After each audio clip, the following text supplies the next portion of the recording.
Hello दोस्तों, सभी को मेरा नमस्कार। आप सभी कंस्ट्रक्शन टेक्नोक्रेट्स का स्वागत है कंस्ट्रक्नोस फोरम में। आज मैं आप लोगों को ये बताने जा रहा हूँ कि हम गहरी नदी के ऊपर बिना किसी ग्राउंड सपोर्ट के ब्रिज के स्पैन की लॉन्चिंग कैसे करते हैं।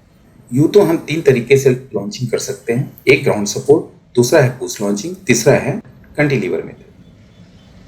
तो आज हम कंसंट्रेट सिर्फ कैंटिलीवर मेथड पे कर रहे हैं। वैसे तो मैंने इस पे पहले भी वीडियो बनाया हुआ है, लेकिन आज का वीडियो मैं थोड़ा अधिक टेक्निकल डिटेल के साथ बना रहा हूँ। मैंने जो एग्जाम्पल लिया है ये है बिहार का न्यू मोकामा रेलवे ब्रिज, जो गंगा के ऊपर बन रहा है सिमरिया और हाथीदह के बीच।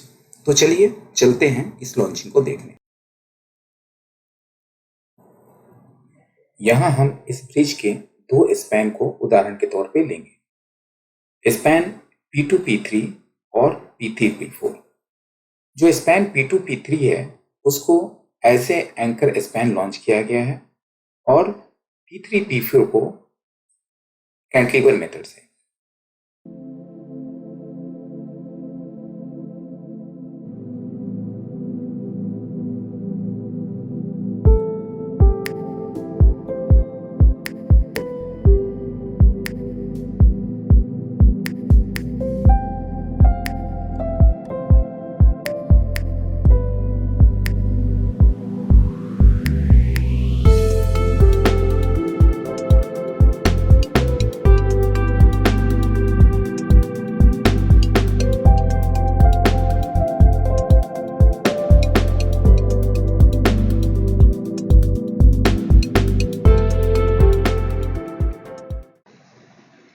कैंटिलीवर मेथड से लॉन्चिंग शुरू करने से पहले हमें एक एंकर स्पैन की जरूरत होती है। इस स्पैन को सबसे पहले हम ग्राउंड सपोर्ट सिस्टम से शोर के ऊपर लॉन्च कर लेते हैं, फिर उसे ऐसे एंकर स्पैन बनाते हुए हम आगे के सारे स्पैन को कैंटिलीवर मेथड से लॉन्च करते हैं, कुछ इस तरह।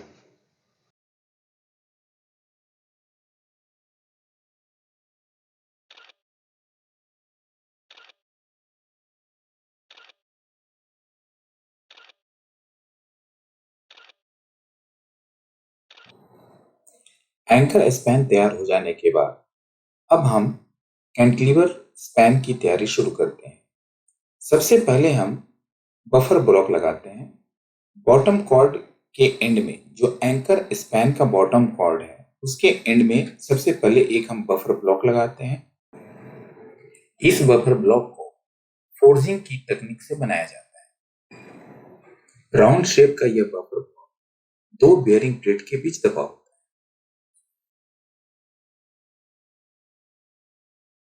सबसे पहले तो हम ये जानने की कोशिश करते हैं कि फोर्जिंग क्या है। फोर्जिंग एक मैन्युफैक्चरिंग प्रोसेस है जिसमें हैमरिंग, प्रेसिंग या रोलिंग की सहायता से धातु को अपना एक आकार दिया जाता है। इस कंप्रेसिव फोर्स को हथौड़े या डाई की सहायता से दिया जा सकता है। फोर्जिंग को सामान्यतः फोर्जिंग में इस्तेमाल किए जाने वाले तापमान के अनुसार कोल्ड या हॉट फोर्जिंग में वर्गीकृत किया जाता है। हम यहाँ हॉट फोर्जिंग का इस्तेमाल करते हैं। फोर्जिंग तकनीक के मुख्यतः 2 बड़े फायदे हैं।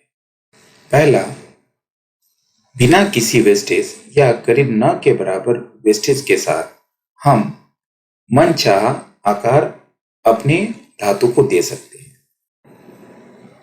और दूसरा, इस तकनीक से हम हाई स्ट्रेंथ कंपोनेंट बना सकते हैं।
सारी इनिशियल तैयारी हो जाने के बाद अब हम कैंटिलीवर स्पैन के पहले बॉटम कॉर्ड को उठाते हैं।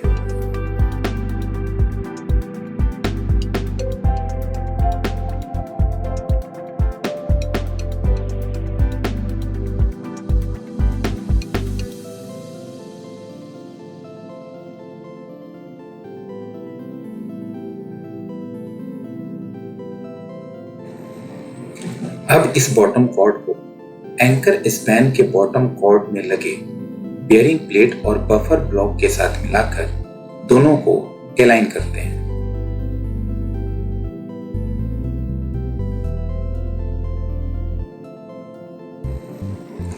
इस बीच कैंटिलीवर स्पैन के बॉटम कॉर्ड को हम हैंगिंग डिवाइस की सहायता से पकड़ रखते हैं। इसके बाद बारी आती है लिंक असेंबली को फिक्स करने की। यह लिंक असेंबली दो लिंक पिन की सहायता से दोनों तरफ परमानेंट ट्रस के साथ जुड़ा होता है।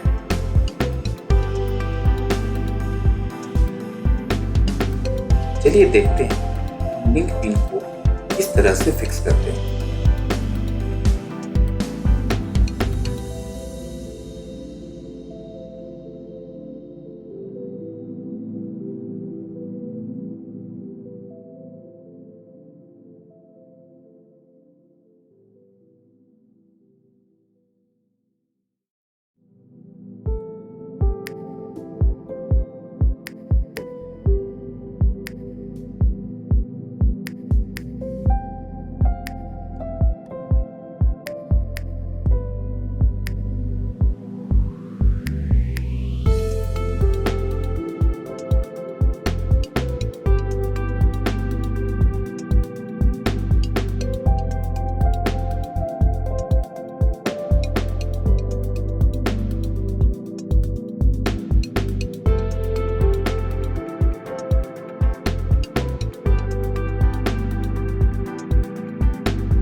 लिंक पिन को भी बेयरिंग प्लेट और बफर ब्लॉक की तरह फोर्जिंग करके तैयार किया जाता है।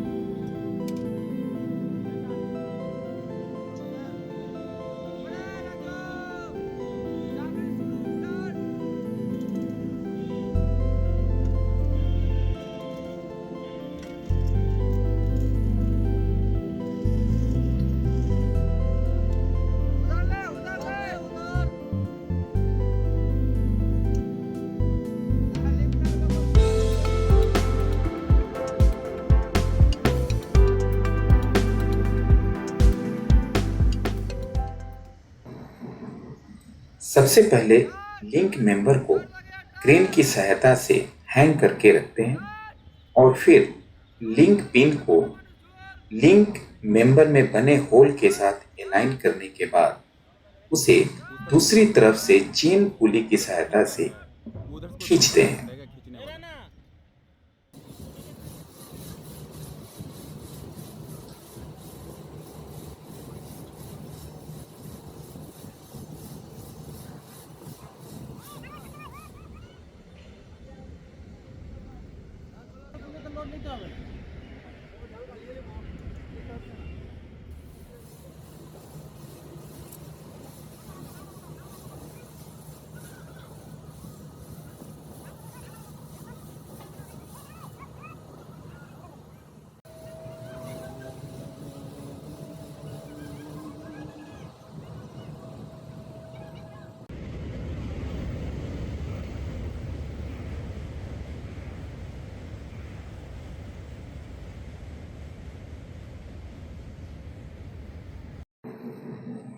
अब हम पहले से तय सीक्वेंस के हिसाब से एक एक मेंबर लगाते चले जाते हैं।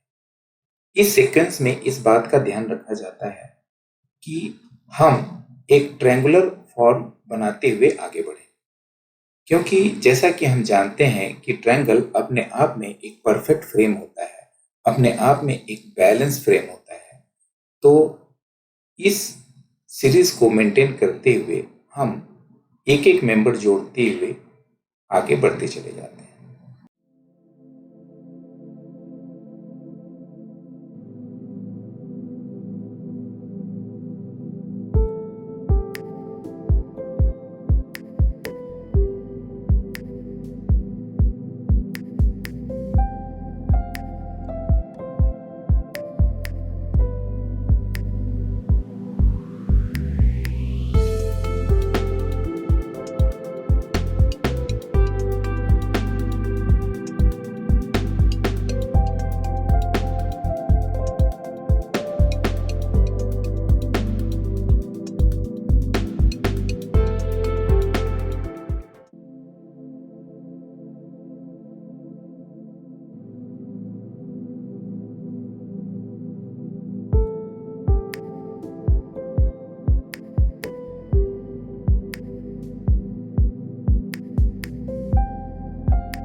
कैंटिलीवर मेथड से लॉन्चिंग के दौरान दो मुख्य बातों पर ध्यान देना बहुत ही जरूरी होता है। पहला, shortening of link member. Heavy self weight की वजह से कैंटिलीवर स्पैन में आए डिफ्लेक्शन से बचने के लिए लिंक शॉर्टन करने की जरूरत पड़ती है। और दूसरा, कैंटिलेज। एंकर स्पैन को लिफ्ट होने से रोकने के लिए हमें कुछ कैंटिलेज देने की जरूरत पड़ती है। आइए इसे एक एनिमेशन के माध्यम से समझने की कोशिश करते हैं। सबसे पहले हम एंकर स्पैन लॉन्च कर लेते हैं, फिर उसके बाद बफर ब्लॉक और लिंक मेंबर के सहारे पैनल दर पैनल कैंटिलीवर स्पैन के हर एक मेंबर को लगाते चले जाते हैं। इस तरह से एक एक पैनल करके हमारा पूरा लॉन्चिंग कंप्लीट हो जाता है। अब हम देखते हैं कि B3 और B4 के बीच कोई भी लेवल डिफरेंस नहीं है, बट एक्चुअली में ऐसा होता नहीं। जब हम लॉन्च करते हैं तो स्टील के हेवी सेल्फ वेट की वजह से कैंटिलीवर स्पैन धीरे धीरे B4 की तरफ नीचे की ओर डिफ्लेक्ट होने लगता है और इस तरह से कैंटिलीवर स्पैन B4 को हिट कर सकता है। इस समस्या से समाधान के लिए हमें लिंक मेंबर की शॉर्टनिंग करने की जरूरत पड़ती है। जब हम लिंक मेंबर को छोटा करते हैं तो डिफ्लेक्टेड कैंटिलीवर स्पैन को ऊपर की तरफ शिफ्ट कर लेते हैं और इस तरह से हम कैंटिलीवर स्पैन को P4 के पियर के साथ हिट करने से बचा लेते हैं।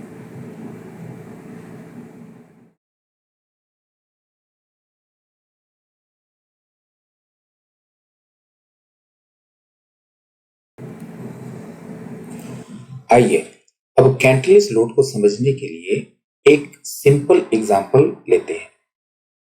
एक सिंपल बैलेंस है। जब हम इस पे कोई भी वजन नहीं डालते तो दोनों पलड़ा बिल्कुल बैलेंस्ड होता है, लेकिन जैसे ही हम एक तरफ वजन डालते हैं तो उस तरफ का पलड़ा नीचे की ओर शिफ्ट होने लगता है। परंतु P2 के सपोर्ट की वजह से ये पलड़ा नीचे की ओर झुक नहीं पाता और यह तब तक अपनी जगह बैलेंस रहता है जब तक दूसरी तरफ का वजन बराबर ना हो जाए।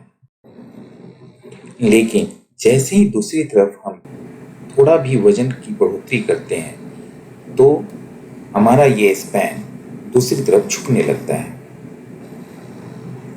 इससे बचने के लिए हमें पहली तरफ कुछ एडिशनल वजन रखने की आवश्यकता होती है, जिसे हम कैंटिलीवर कहते हैं।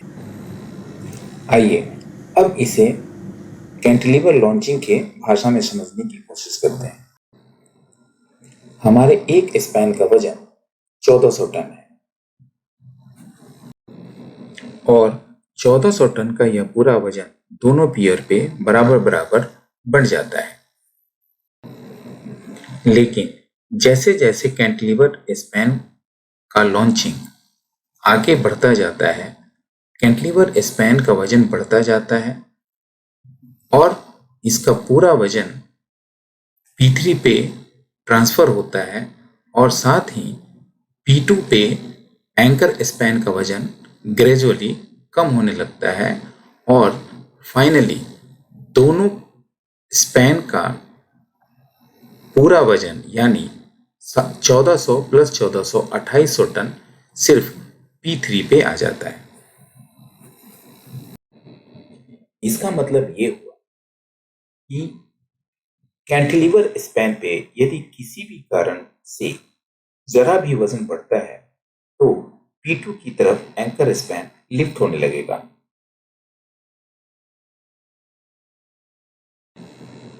इसलिए हमें P2 के पास एंकर स्पैन पे कुछ एडिशनल कैंटिलीवर की जरूरत पड़ती है।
अब बारी आती है बफर ब्लॉक और लिंक मेंबर को खोलने की और पूरे ट्रस को पियर के ऊपर रिलीज करके फिर अपने पोजीशन करने की।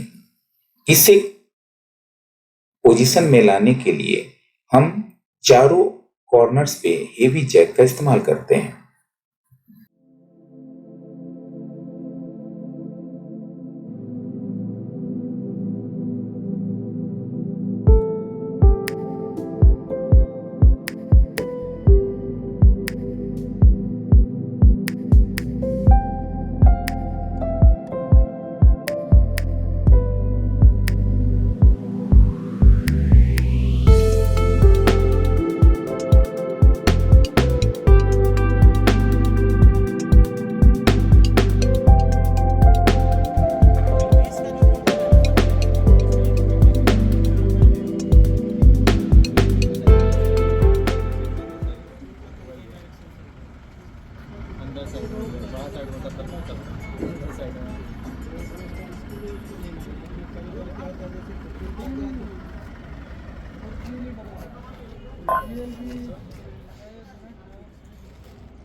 बैंक ज्वाइन हुआ है सर।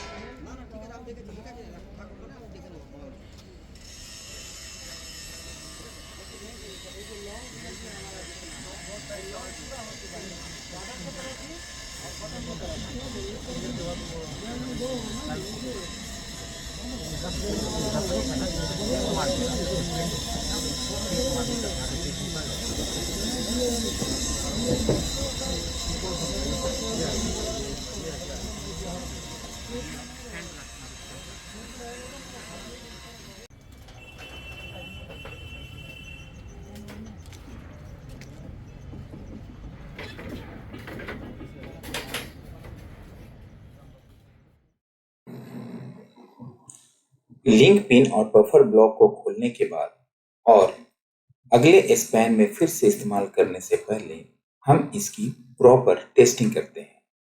अल्ट्रासोनिक टेस्ट के माध्यम से हम ये जानने की कोशिश करते हैं कि पिछले इस्तेमाल में कहीं इस कंपोनेंट के अंदर कोई डिफेक्ट तो नहीं आया है। इससे एश्योर करने के बाद ही हम अगले स्पैन में फिर से इस्तेमाल कर पाते हैं।